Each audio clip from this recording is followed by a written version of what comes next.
Es un gusto estar con ustedes hoy. Les invito a que tomen sus Biblias y me acompañen a 1 Corintios capítulo 4. Estoy agradecido por los comentarios de bienvenida. Como todo el mundo les gusta cuando dicen cosas positivas sobre uno, pero es mucho mejor cuando las dice tu jefe. Estoy feliz de tener mi familia aquí. A mi esposa, hemos estado aquí casi por 21 o 22 años y amamos mucho la institución. He dado la mayoría de nuestros años a ella. Y vi a uno de mis hijos, a Fisher, hoy, y estaba vistiendo un saco elegante. Le dije, ¿te vestiste para mí? Y me dijo, no, me vestí para mamá. Y luego me dije a mí mismo, yo también, yo también. Primera de Corintios 4, 1 al 13. Aquí Pablo está escribiendo que todo hombre nos considere de esta manera como servidores de Cristo y administradores de los misterios de Dios. Ahora bien, lo que se requiere, además de los administradores, es que cada uno sea hallado fiel. En cuanto a mí, es de poca importancia que sea juzgado por ustedes o cualquier tribunal humano. De hecho, ni aun yo mismo me juzgo, porque no estoy consciente de nada en contra mía. Pero no, por eso estoy sin culpa, pues Él que me juzga es el Señor. Por tanto, no juzguen antes de tiempo, sino esperen hasta que el Señor venga, el cual sacará a la luz las cosas ocultas en las tinieblas y también pondrá de manifiesto los designios de los corazones. Entonces cada uno recibirá de parte de Dios alabanza que le corresponda. Esto, hermanos, lo he aplicado en sentido figurado a mí mismo y a Apolos por amor a ustedes, para que nosotros aprendan a no sobrepasar lo que está escrito, para que ninguno de ustedes se vuelva arrogante a favor del uno contra el otro. Porque ¿quién te distingue? ¿Qué tienes que no recibiste? Y si lo recibiste, ¿por qué te jactas como si no lo hubieras recibido? Ya están saciados, ya se han hecho ricos, ya han llegado a reinar sin necesidad de nosotros. Ojalá hubieran llegado a reinar para que nosotros reináramos también con ustedes. Porque pienso que Dios nos ha exhibido a nosotros los apóstoles en último lugar como a sentenciados a muerte, porque hemos llegado a ser un espectáculo para el mundo, tanto para los ángeles como para los hombres. Nosotros somos necios por amor de Cristo, pero ustedes prudentes en Cristo. Nosotros somos débiles, pero ustedes fuertes. Ustedes son distinguidos, pero nosotros sin honra. Hasta el momento presente pasamos hambre y sed, andamos mal vestidos, somos maltratados y no tenemos dónde vivir. Nos agotamos trabajando con nuestras propias manos. Cuando nos ultrajan, bendecimos. Cuando nos persiguen, lo soportamos. Cuando hablan mal de nosotros, tratamos de reconciliar. Llegamos a ser la basura del mundo, el desecho de todo. He sido cristiano por más de 33 años y sí que es difícil de creer que en todos esos años se aprende y se observa algunas cosas. Los cristianos a través de los años han sido tentados a crear facciones. Cuando llegué a la fe, lo que era popular en mi iglesia era el nombre de Bill Gothard y las conferencias de los principios de la vida básica, y aun cuando no hayan escuchado hablar de él, básicamente él dividió todo en tres libros gigantes: lo básico, lo intermedio y lo avanzado. Él sistematizó la manera en que se podía vivir la vida cristiana en esos libros. Esto está combinado con ciertas verdades de textos aislados, combinado con hermenéutica pobre y otras cosas peores. Pero en fin, lo que acontecía en nuestras iglesias era lo que es que habían esos pro-Gothers y los anti-Gothers, y unos se creían mejores que los otros. Luego llegaron a crear facciones que se centraban en qué clases de colegios deberían ir tus hijos, cómo se debía educarles. Y los que educaban en casa tenían su propio club, y los que creían que los que se educaban sus hijos en sistemas públicos y privados eran otros vendidos y se creían mejores que esos dos grupos. Luego los que preferían el sector privado pensaban que los que iban al sector público o lo hacían en casa estaban obteniendo una educación inferior y creían mejor que los demás. Y luego los amigos del sector público pensaban que los que iban a los sectores privados y de casa se estaban vendiendo y estaban incurriendo en el aislamiento y resultarían criando niños débiles. Luego también habían estrategias de la crianza. Existía una pareja, Gary y Maria Oswald, y desarrollaron un currículo de crianza llamado Criando a los niños en el camino de Dios. Y lo que sucedió fue que salió un fenómeno en la comunidad evangélica. Muchos se autodenominaron las familias eso, es decir, esa era su identidad. Y esas familias criaban niños eso. Y pues esas familias eso criaban niños eso. No querían que sus hijos jugaran con familias que no eran eso y no criaban niños eso. Y lo que observas una y otra vez en la comunidad cristiana es la arrogancia, la actitud justiciera y el orgullo que desafortunadamente produce facciones tras facciones y facciones, y encima de eso, cada facción de enorgullecerse de ser mejor que la otra facción. Y este es el dilema que Pablo está enfrentando en 1 Corintios capítulo 4, en realidad en todo el libro.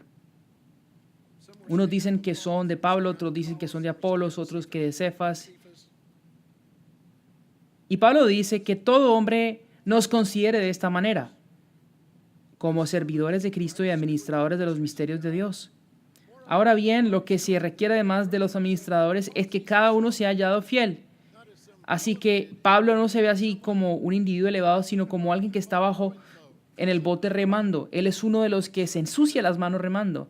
La palabra servidor implica aquí que está la parte más baja del bote remando en sintonía con otros esclavos remadores con los que está. Él está en la parte más baja de la escalera. Él no es el que está gritando las órdenes. Él no es el que está mandando el ritmo de los tambores. Él ciertamente no es el capitán que maneja. Pablo aquí se ve como uno de los menores que se reporta a otro. También se compara a sí mismo con los apóstoles a un mayordomo, un administrador. Es decir, a uno que administra la casa, que usualmente era el que trabajaba para el dueño de la casa y a favor de alguien que es más que el dueño de la casa. Y veremos más adelante,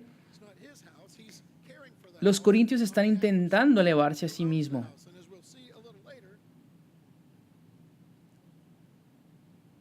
Los corintios están intentando elevarse a sí mismos y Pablo está intentando menguar más. Él se ve más como alguien secundario y no de primeras.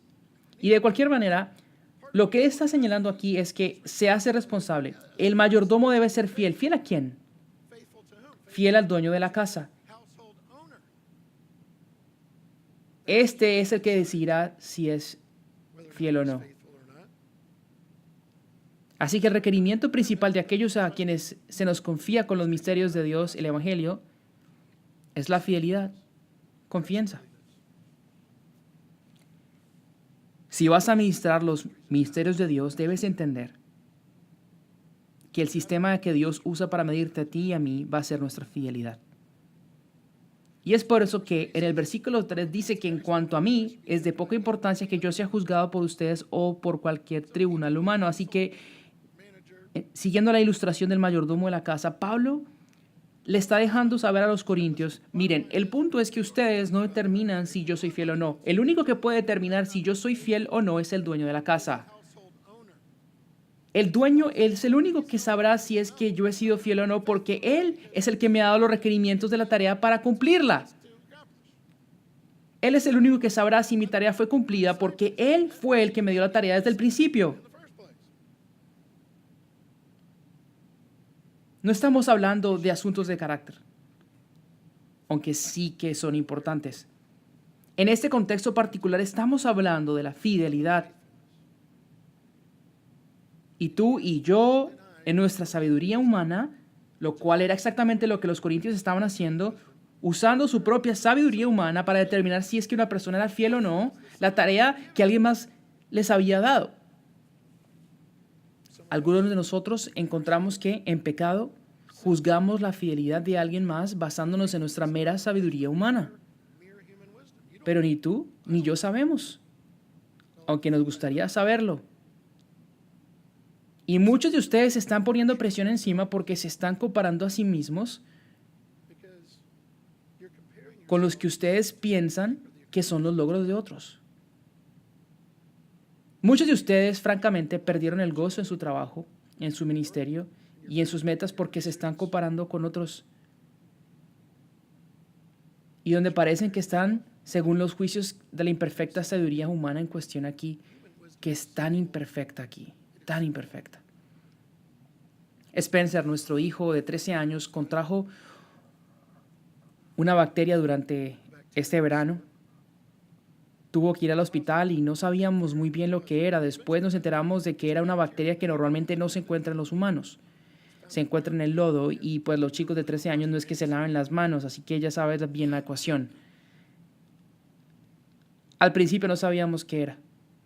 La unidad de control de enfermedades tuvo que ser llamada, pero no podían saber qué era. Tenemos buenos doctores en la vida y ellos no podían saber qué era. En un punto parecía que todos estaban tratando de adivinar. El doctor llega y nos dice, creemos que padece de una migraña estomacal. Nosotros como que, ¿no tomas un curso de anatomía o fisiología? ¿Por qué más bien no nos dices que tiene apendicitis auditoria?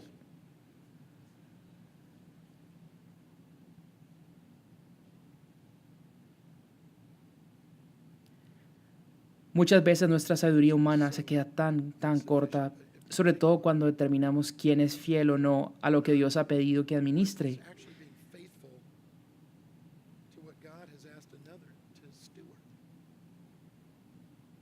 Es que más temprano, en el capítulo 3, Pablo sí dice que las obras de cada uno quedarán expuestas o manifiestas y serán descubiertas. Así que para Pablo es muy pequeño el hecho que sería juzgado por una corte humana, especialmente a la luz de la comparación que él sabe que en última será juzgado por Dios mismo, aquel mismo que le dio la tarea de administrar.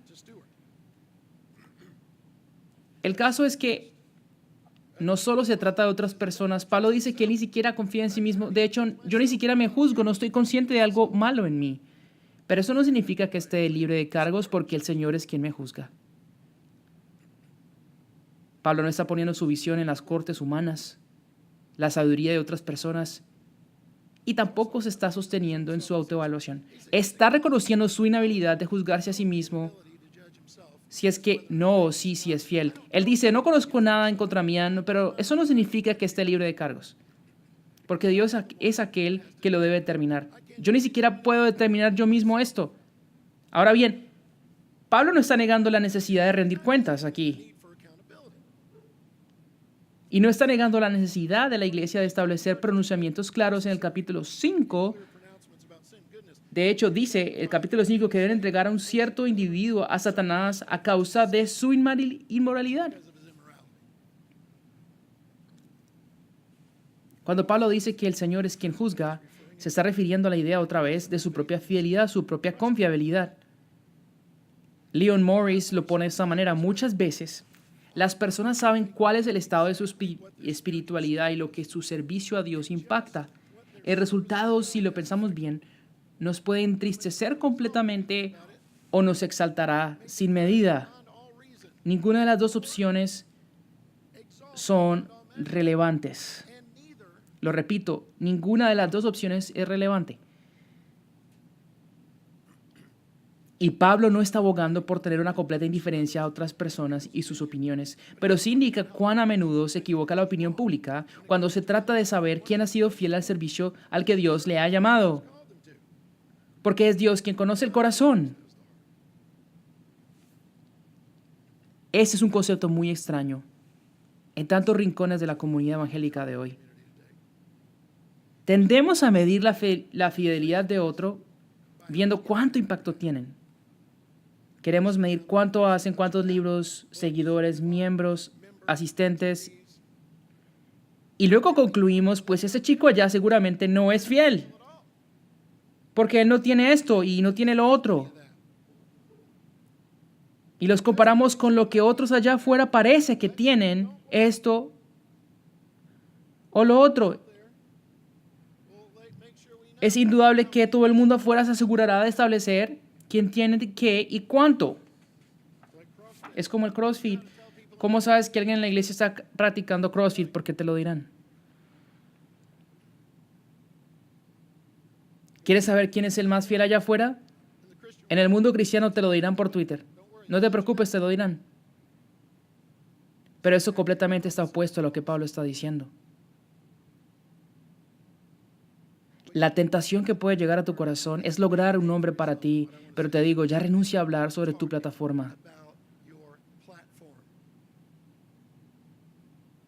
De hecho, es posible que los más fieles tengan la apariencia de fracaso por la manera en que nosotros medimos quién o no es fiel.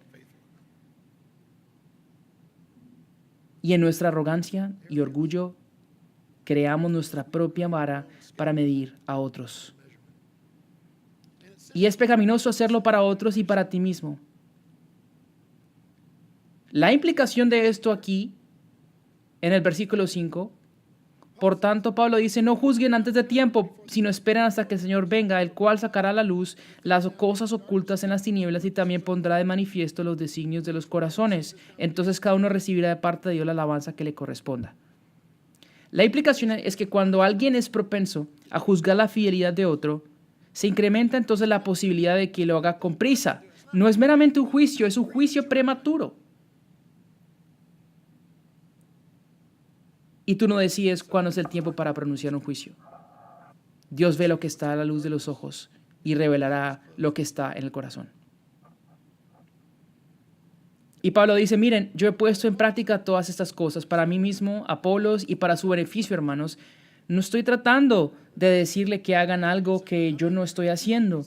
Yo he puesto en práctica estas cosas en mí mismo para su beneficio,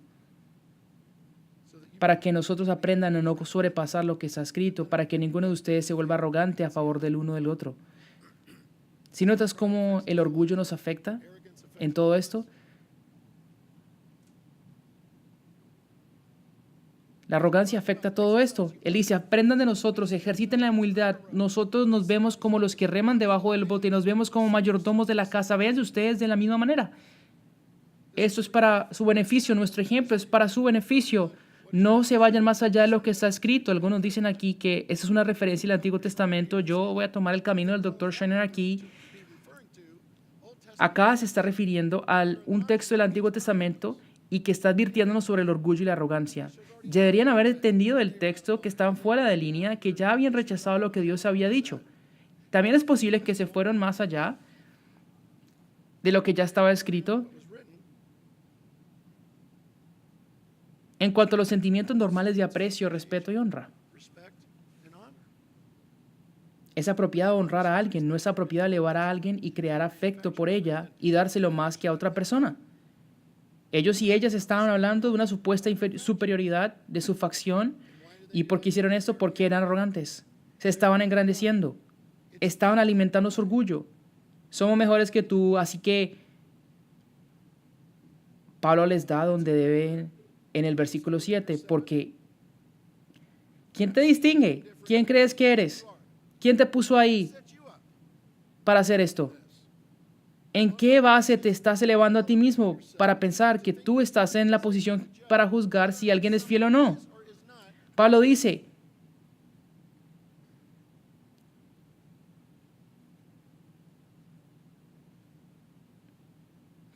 ¿qué tienes tú que no hayas recibido?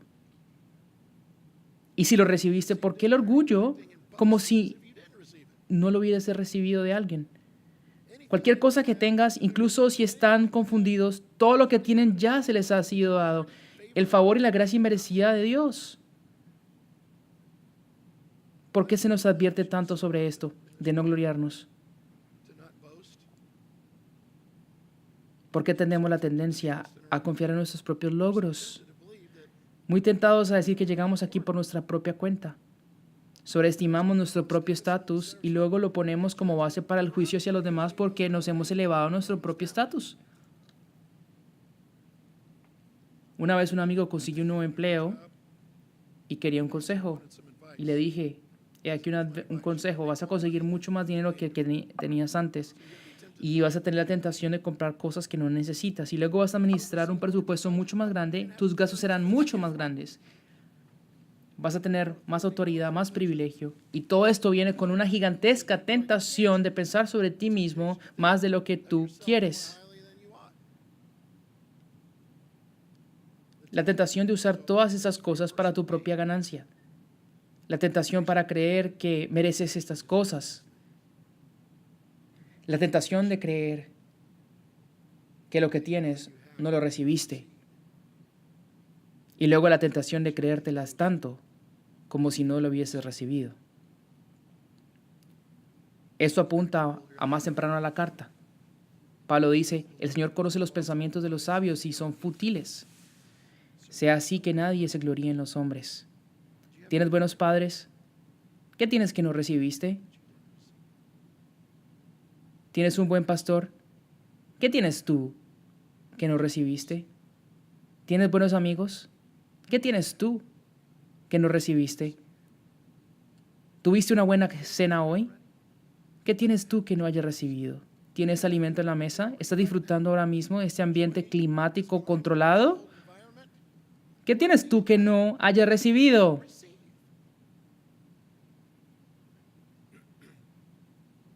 Cuando mis hijos se benefician del trabajo que he hecho, las amistades que he desarrollado, las oportunidades que he creado, encuentro que es provechoso para ellos y quizás terapéutico para mí recordarles, ustedes no hicieron esto posible. La razón por la cual esto te está pasando no es porque eres muy asombroso, no es porque seas muy estratégico con tu vida a los 10 años.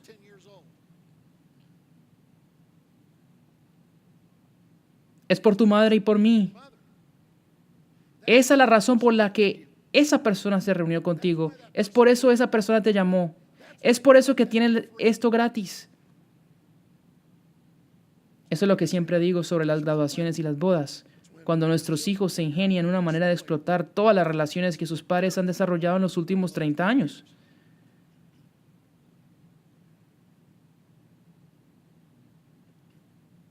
Pero qué lindo recordatorio para cada uno de nosotros. ¿Qué tienes que no recibiste?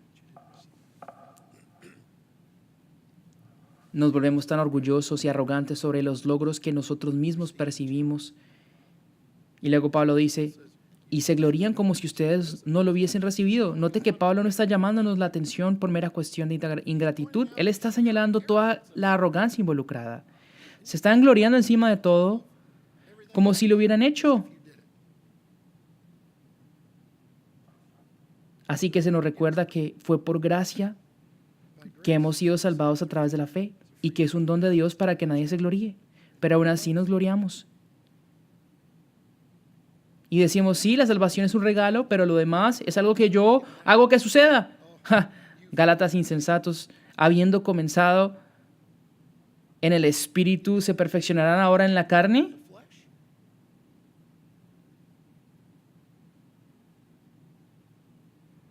Ya tienen todo lo que quieren. Ya están saciados y ya se han hecho ricos, ya han llegado a reinar sin necesidad de nosotros. Ojalá hubieran llegado a reinar para que nosotros reináramos también con ustedes. Aquí vemos cómo Pablo ataca más a su orgullo. Ellos creen que ya llegaron al lugar de plenitud, ya no tienen necesidades. Son reyes. El mundo les está exaltando, les está señalando su humanidad, su mundanidad, sus intentos de ser como el mundo. Esta es una iglesia mundana. No me volví creyente sino hasta que salí de la secundaria. Pero cuando estaba en la secundaria, siempre me preguntaba, y de hecho creo que fue una piedra de tropiezo para mí, me preguntaba por qué esas personas que se llamaban cristianas y intentaban ser, con todo su ser, llegar a ser como yo.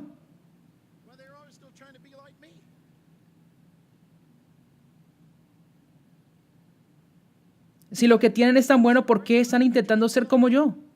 ¿Y por qué quiero ser como ustedes que quieren ser como yo? Yo ya soy como yo.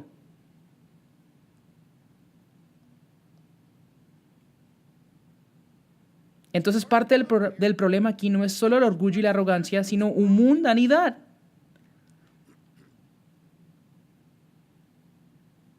Porque pienso que Dios nos ha exhibido a nosotros los apóstoles en último lugar como a sentenciados a muerte porque hemos llegado a ser un espectáculo para el mundo, tanto para los ángeles como para los hombres. Nosotros somos necios por amor de Cristo, pero ustedes prudentes, nosotros débiles, pero ustedes fuertes.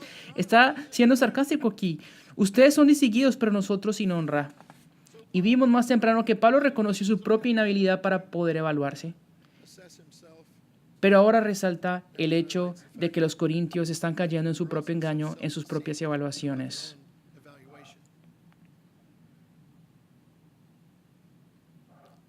El mundo estaba exaltando a los corintios y ellos lo querían.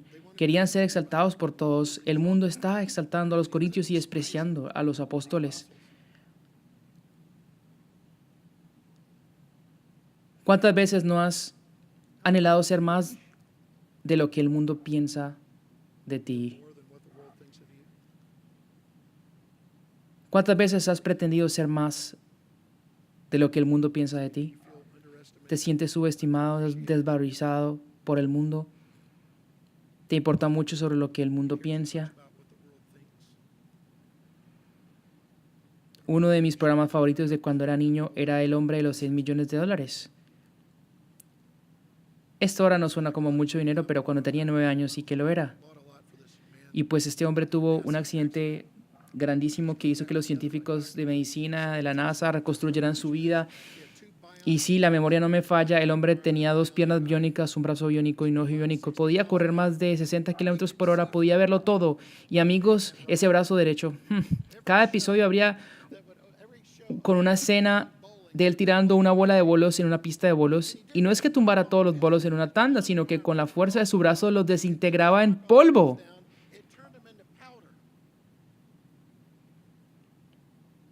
Y en ese entonces no había ido a jugar bolos, pero tenía el sueño de ir a jugar bolos a mis 9 años teniendo un brazo biónico, sabiendo que era subestimado por todos para luego tirar mi primera bola y no solo tumbar los bolos, sino que los podía desintegrar. Tanto que tuvieran que limpiarlo todo en la pista porque los había destruido. Y algo que apelaba en el programa era que el hombre no tenía una capa. No se convertía en nada, lucía normal, pero debajo de su piel había circuitos, cables y era siempre subestimado por todos. Y para un niño de 9 años que quería engrandecerse, lo que le apelaba era parecerse sabiendo que nadie esperaba mucho de él y ¡pum! Luego algo increíble sucede.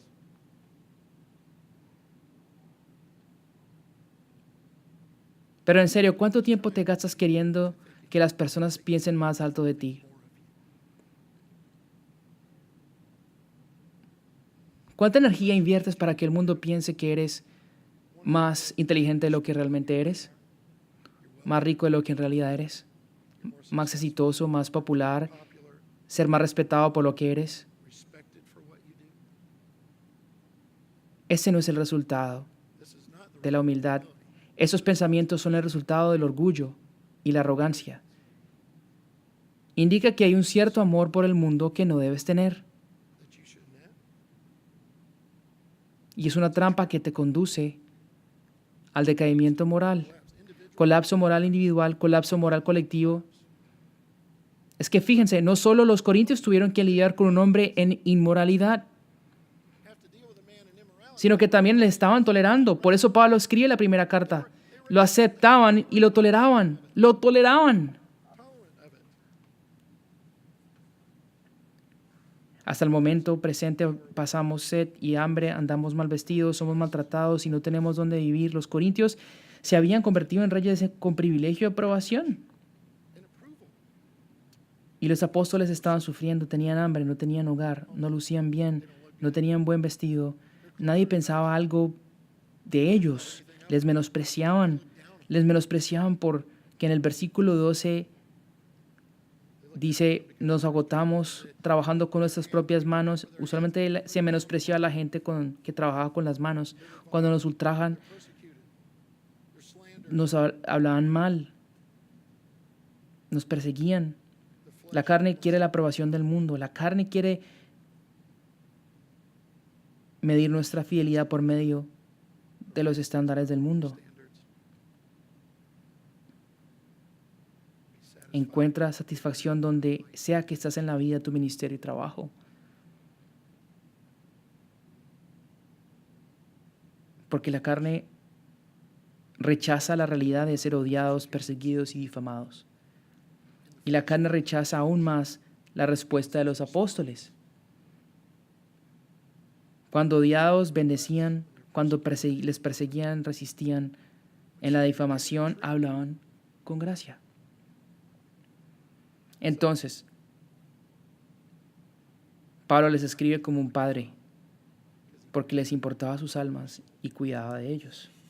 Entonces empecemos este semestre procurando ser fieles mayordomos, administradores de los misterios de Dios. Seamos obreros humildes, no nos creamos más importantes de lo que somos. No permitas que las redes sociales, el Twitter, arruine tu vida porque alguien allá afuera parece que está haciendo algo increíble y te comienzas entonces a comparar. Cuando te desprecien, bendice. Cuando te persigan, resiste. Cuando te insulten, bendice. Descansa en el hecho de que es Dios mismo quien te juzga en tu fidelidad y confiabilidad. Fidelidad. A tu mayordomía de los misterios de Dios, resultados y cosecha la humildad, no la arrogancia, cosecha la paciencia y no el afán por juzgar, cosecha la gratitud, no una presunción de obtener las cosas que has recibido, y cosecha confianza en el juicio de Dios, confianza en el juicio de Dios, no la sabiduría humana. Y en medio de todo esto, si sientes que eres la basura de este mundo, pues déjame decirte que vas a encontrarte con una buena compañía. Oremos.